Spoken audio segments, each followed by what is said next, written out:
Dear future generations, I think I speak for the rest of us when I say, sorry. Sorry we left you with our mess of a planet.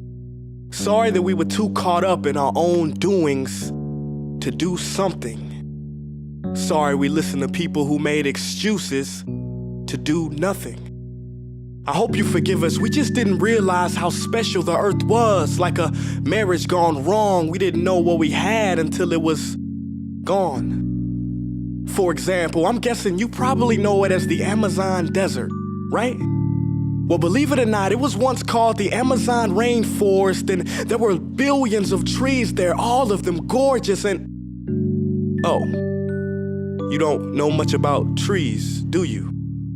Well, let me tell you, trees are amazing. I mean, we literally breathe the air they are creating. They clean up our pollution, our carbon. They store and purify water, give us medicine that cures our diseases, food that feeds us, which is why I'm so sorry to tell you that we burn them down.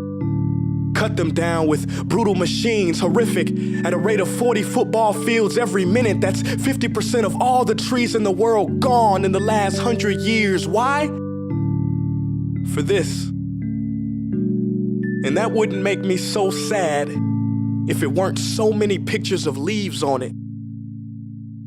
You know, when I was a child, I read how the Native Americans had such consideration for the planet that they felt responsible for how they left the land for the next 7 generations. Which brings me great sorrow, because most of us today don't even care about tomorrow. So I'm sorry. I'm sorry that we put profit above people, greed above need, the rule of gold above the golden rule. I'm sorry we use nature as a credit card with no spending limit, overdrafting animals to extinction, stealing your chance to ever see their uniqueness or become friends with them. Sorry we poison the ocean so much that you can't even swim in them.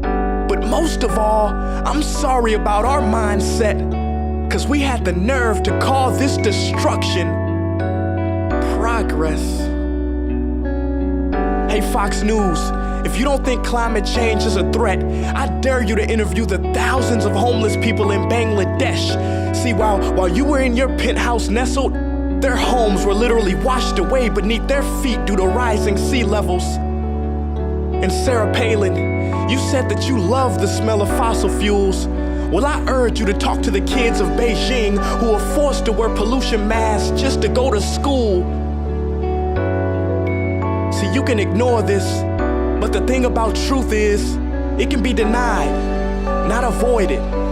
So I'm sorry, future generations. I'm sorry that our footprint became a sinkhole and not a garden. I'm sorry that we paid so much attention to ISIS and very little to how fast the ice is melting in the Arctic.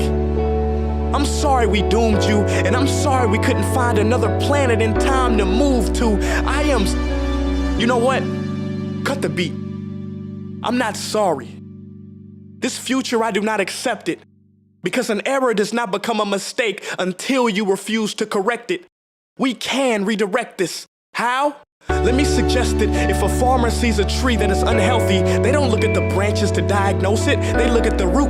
So like that farmer, we must look at the root, and not to the branches of government, not to the politicians run by corporations. We are the root, we are the foundation. This generation, it is up to us to take care of this planet. It is our only home. We must globally warm our hearts and change the climate of our souls and realize that we are not apart from nature, we are a part of nature. And to betray nature is to betray us. To save nature is to save us. Because whatever you're fighting for, racism or poverty, feminism, gay rights, or any type of equality, it won't matter in the least.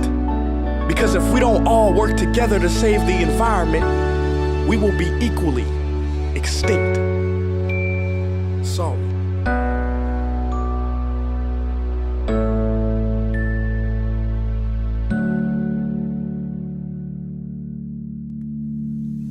Hey guys, for the past several weeks, I've been here in Africa, the heart of Africa, witnessing the horrific destruction of the rainforest, which inspired me to write this piece.